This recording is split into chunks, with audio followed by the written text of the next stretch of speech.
Hello sa inyong lahat na tumatangkilik sa liham ng nakaraan.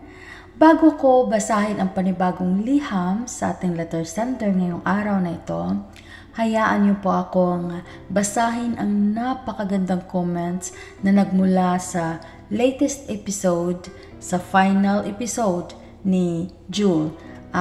Ang sabi ni Roveline Random Vlog, "Congratulations sa napakagaling mong kwento, Kuya Jules. At congratulations, Mami Annex, sa napakagandang pagsalaysay sa kwento ni Kuya Jules. Isa ka sa tunay na mahusay pagdating sa mga liham.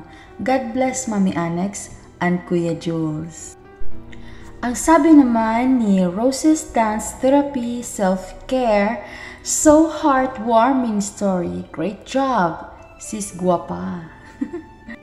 Ang sabi naman ni Chings 2020, "My forever Jules, keep on fighting." Ang sabi naman ni Cummings Day, "Watching live po, ang galing.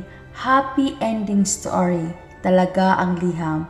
Appreciated much your hard working, Mami Annex." At ang sabi naman ni Kitty G Kitchen, "Live watching done. Wow! Big congratulations po, Mami Annex. Natapos po ulit natin na napakagandang storya na isa sa ating kaibigan na si Julius PWD.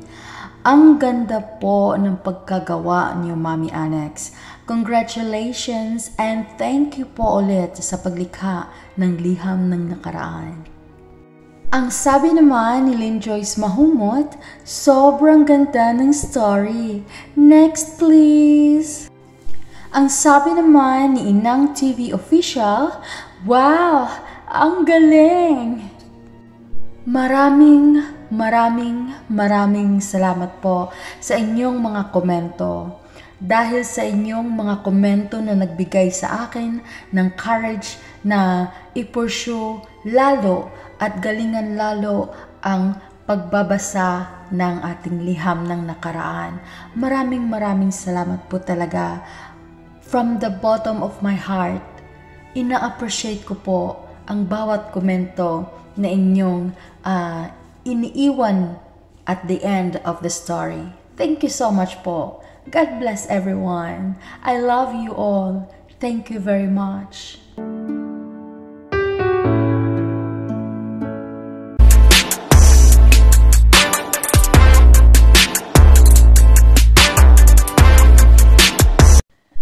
Dear Mami Annex, itago niyo na lang ako sa pangalan na Melody, 38 years old, na taga Kanduman, Cebu City. Nag-iisa akong anak. Ang aking mga magulang ay sobrang relihiyoso at ayaw nila na mabahiran ng hindi magandang kwento o sa madaling salita, ayaw nilang madumihan ang aming family name. Dahil medyo kilala ang aming pamilya dito sa aming baryo. Ang aking pamilya, Mami Annex, they have high expectations sa akin. Umpisan ko ang liham ng aking nakaraan, Mami Annex, noong nasa college student pa ako. Nag-aaral ako sa University of Cebu. Habang naka-queue ako sa registration area.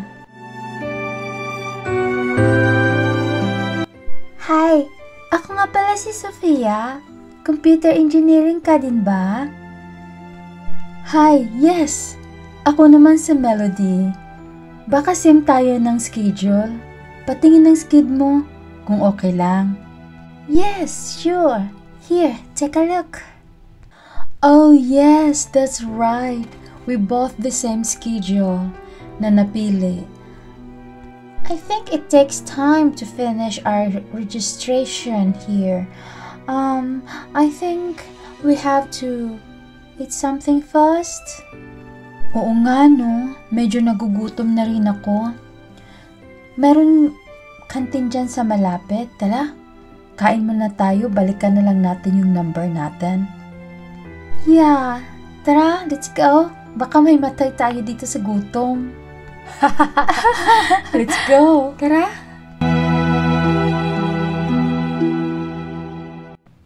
Mami Annex, Simula sa araw na iyon, naging comfortable kami ni Sofia sa isa't isa. Bukod sa palagi kaming magkasama, ay kahit sa pagtulog ay siya pa rin ang nakakausap ko sa phone.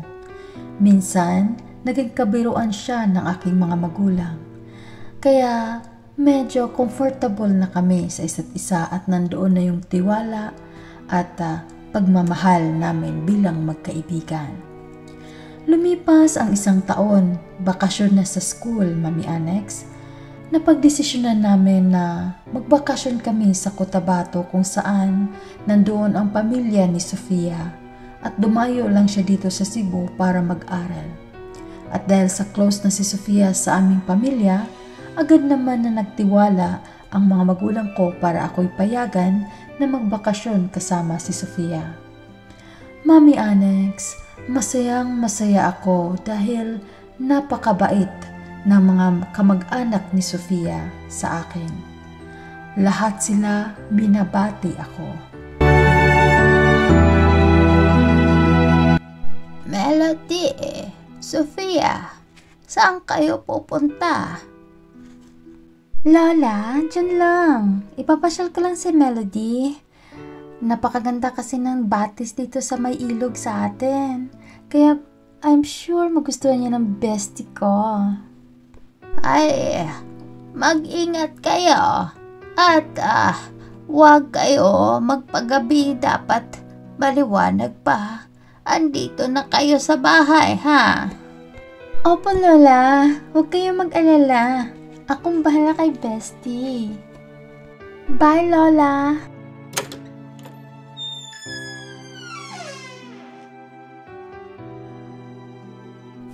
Sofia, bakit? Anong meron? Ano ibig sabihin ni Lola nun? Ay, nako, bestie. Ganito talaga sa baryo namin. Marami kasi sabi-sabi na mapaglaro daw ang mga engkanto dito. Pero ay, di naman ako niliwanag doon. Sabi-sabi lang nila yon. Sabi-sabi lang nila na may engkanto daw dito. Pero gawa-gawa lang nila yon kasi ayaw nila na may dumayo dito na taga-ibang baryo para magmimina. Tinatakot lang nila ang mga taong dayo. Kaya, huwag kang maniwala doon. Ha? Bakit? Ano bang sabi nila about sa engkanto? Totoo ba yun? Ganun talaga yun. Wala yan. Kaya ang sabi ng lola na dapat maaga tayo. Kasi baka mapagtripan tayo ng mga engkanto. Salita lang yun ng lola. Wala pa namang nangyari na ganun. Tara na! Yeah, let's go!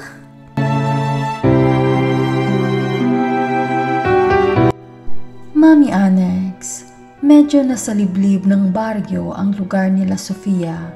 Mabundok at maraming mga puno. Kakaiba sa kinagisnan ko na buhay at lugar. Dito, Mami Annex, medyo kagubatan na ang magkabilang side sa pagitan ng daan. Sobrang nakakamangha ang napakagandang lugar, Mami Annex. Sobrang tahimik at tanging mga huni ng ibon at lagaslas ng batis ang iyong maririnig. Kaya nawili kami ni Sofia na magtimpasaw at maglaro sa batis, Mami Annex. At hindi namin namalayan na palubog na pala ang araw.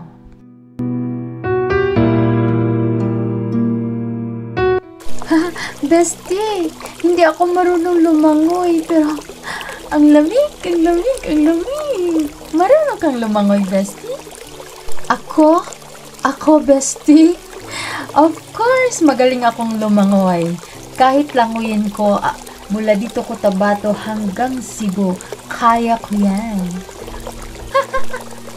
Ang yabang! Ako pa, bestie. Melody the Great.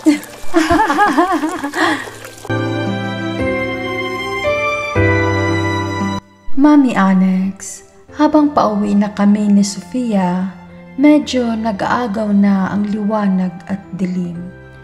Mami Anex, napasarap kasi ang pamamasyal namin ni Sofia sa tabing ilog kaya hindi nasunod ang sinabi ni Lola na huwag magpaabot ng dilim sa labas.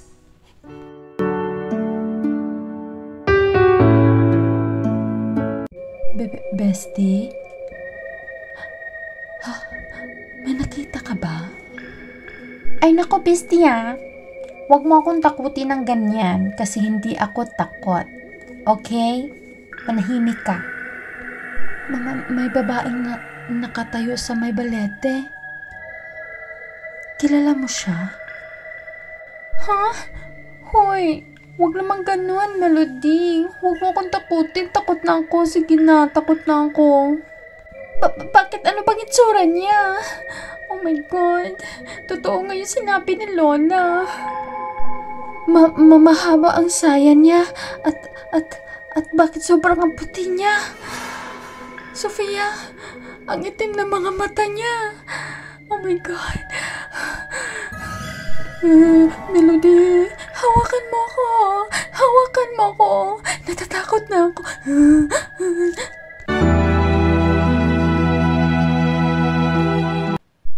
Mami Anex, halos lalabas ang puso ko sa dibdib nang magsimula ng hawakan ni Sofia ang kamay ko na nanginginig. Dahan-dahan siyang tumingin sa amin ni Sofia, Mami Anex. At kakaiba ang mga mata niya na parang sa kabayo, puro itim. Di ako nakapagsalita at di ko na maihakbang ang mga paa ko, Mami Anex. Biglang napatili kami ni Sofia, Mami Anex, dahil... Hoy! Lola naman eh. Ay, anong nangyari sa inyo? At parang nakakita kayo ng multo. Oy, Melody, Sofia, ano? Lola naman eh. Ginugulat niyo kami. Lola. Ay, nako kayo mga bata kayo. Ang titigas na mga ulo niyo. Halina kayo. Nagulat pa ako sa tili ninyong dalawa. Puputulin ko yung mga ano nyo. Di ba sabi ko, huwag kayo magpagabi.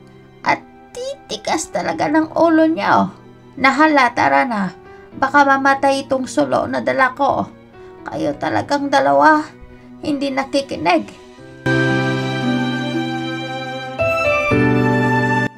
Mami Anex, sa gabing iyon, nakatanggap kami ng katakot-takot na sermon ni Lola. Dahil matigas daw ang ulo namin at hindi nakikinig. Kaya simula sa daanan hanggang sa makarating kami sa bahay, ay pinapagalitan kami ni Lola. Kaya agad naman na pinausukan kami ng insenso dahil yun daw ang ginagawa nito sa tuwing nakakita o may ng gambala na hindi kaaya-ayang nilalang. Mami Anex, nagstay ako kina Sofia hanggang sa matapos ang aming paksyon.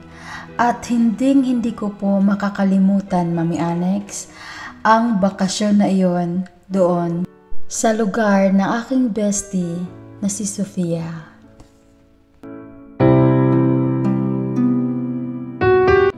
Tunghayan natin ang susunod na kabanata sa Liham ng Nakaraan ni Melody. Maraming salamat sa lahat. God bless everyone!